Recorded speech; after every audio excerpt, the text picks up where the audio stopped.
नमस्कार दोस्तों। उनका जीवन भले ही दुखद रूप से छोटा रहा हो, लेकिन उनकी फिल्मों ने सुनिश्चित किया कि उनकी विरासत लंबे समय तक जीवित रहे। उन्होंने अपनी पहली फिल्म बाजी से सांझ और सवेरा तक की यात्रा तय की। एक ऐसी यात्रा जिसमें रचनात्मक पथों को सुंदर कहानियों के माध्यम से चित्रित किया गया था। एक ऐसी यात्रा जिन्होंने उसे अमर बना दिया। गुरुदत्त साहब, जिनका जन्म 9 जुलाई 1925 को वसंत कुमार शिवशंकर पादुकोण के रूप में हुआ था, वह एक ऐसे व्यक्ति थे जिनके बिना क्लासिक भारतीय सिनेमा अधूरा लगता है। इंडस्ट्री में उनका काम आज भी एक चर्चित चरित्र है। उनका उदय उनकी पहली फिल्म के साथ शुरू हुआ। उनका नाम था बाजी।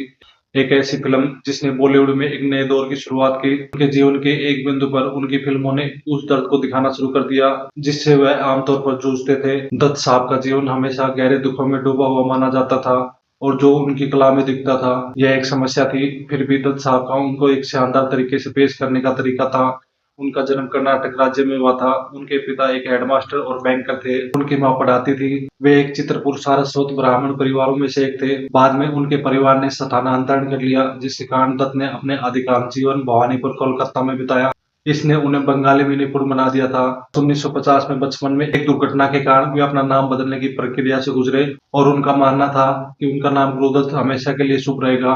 फिल्मों में काम करने की शुरुआत करने से पहले दत्त कई काम कर चुके थे। उदाहरण के लिए वह अल्मोड़ा में Uday Shankar school of dancing and choreography में एक नर्तक रह चुके थे। मुख्य महिला के साथ उलझने के बाद उन्हें जाने के लिए कहा गया था। इसके बाद उन्होंने लीवर ब्रदर्स कंपनी में एक टेलीफोन ऑपरेटर के रूप में काम करना शुरू किया। उस नौकरी से वह इतना ऊब गए कि उन्होंने खुद ही उस नौकरी को छोड़ दिया। फिर उन्हें पुणे में प्रभात फिल्म कंपनी में 3 साल के अनुबंध पर काम मिला। यहाँ उन्होंने 2 आजीवन दोस्त बनाए, रहमान और देवानंद। 1945 में गुरुदत्त ने फिल्म लखरानी में एक छोटी सी भूमिका के साथ अपनी शुरुआत की। 1946 में उन्होंने इस कंपनी के सहायक निर्देशक के रूप में काम करना शुरू किया। सहायक निर्देशक रहते हुए उन्होंने फिल्म हम एक है में नृत्य भी किया। 1947 में जब उनका अनुबंध समाप्त हुआ तो वे कंपनी के सीईओ के लिए एक स्वतंत्र सहायक बन गए, लेकिन बाद में उन्हें बाहर कर दिया गया। उसका कारण सहायक नर्तक विद्या के साथ उनके निजी संबंध थे। बाद में पति होने के बावजूद दत्त साहब उनके साथ भाग गए थे। महिलाओं के साथ उनके रिश्ते के बारे में बात करें तो यह कहा जा सकता है कि दत्त साहब में वास्तव में महिलाओं को आकर्षित करने की कला थी। इस बात से उनके भाई भी सहमत थे। एक साक्षात्कार में उन्होंने यह स्वयं कहा था। 1950 के आसपास देव आनंद ने अपनी नई कंपनी नवकेतन के लिए एक निर्देशक नियुक्त किया। संयोग की बात है कि दत्त साहब द्वारा निर्देशित पहली फिल्म बाजी में आनंद ही अभिनेता थे। यह दत्त साहब की यात्रा की शुरुआत थी। बाजी जल्दी ही एक लोकप्रिय हिट बन गई। इस सफलता के बाद दत्त साहब ने कभी पीछे पलट कर नहीं देखा। इसके बाद उन्होंने जाल, मिस्टर एंड मिसेज 55, सीआईडी और इस तरह की कई ब्लॉकबस्टर हिट फिल्में दी।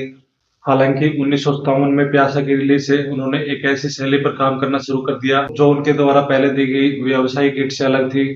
दत्त साहब ने अपनी फिल्म प्यासा में कई रूपों और कलात्मक प्रेम के माध्यम से चतुराई से संघर्ष और दुख के विचारों को व्यक्त किया। फिल्म के लिए काम करने का उनका तरीका बहुत अलग था। इस फिल्म ने दिखाया कि दत्त साहब जो कर रहे थे उनसे कई बेहतर कर सकते थे। इस फिल्म की रिलीज के साथ दत्त रचनात्मक प्रेरणा के साथ व्यावसायिक सफलता के लिए जाने जाने लगे।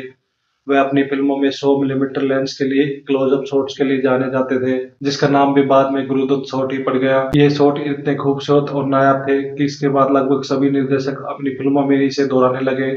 जहाँ एक ओर उनका कैरियर बुलंदियों पर था, वहीं दूसरी ओर उनका निजी जीवन हमेशा परेशान रहा।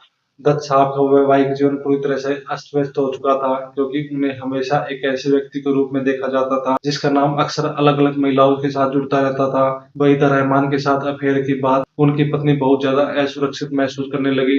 इसके साथ दत्त साहब विफलताओं और दूसरों की राय को स्वीकार करने में बहुत अच्छे नहीं थे।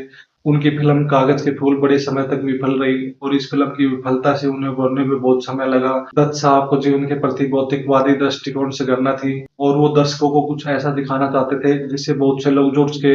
ये दुनिया अगर मिल भी जाए तो क्या है, यह उनकी फिल्म प्यासा का गीत था। यह सिर्फ एक गीत नहीं था, बल्कि वो एहसास था जो उन्होंने दुनिया के प्रति महसूस किया था। वो दुनिया जो भावनाओं की कमी के कारण भौतिक चीजों की भूखी थी। उनके कई प्रशंसकों को अभी भी पता है कि कागज के फूल को उस समय सराहा नहीं गया, लेकिन आज उस फिल्म का अपना एक फैन बेस है और यह फिल्म आज भी कई लोगों के दिलों में जिंदा है।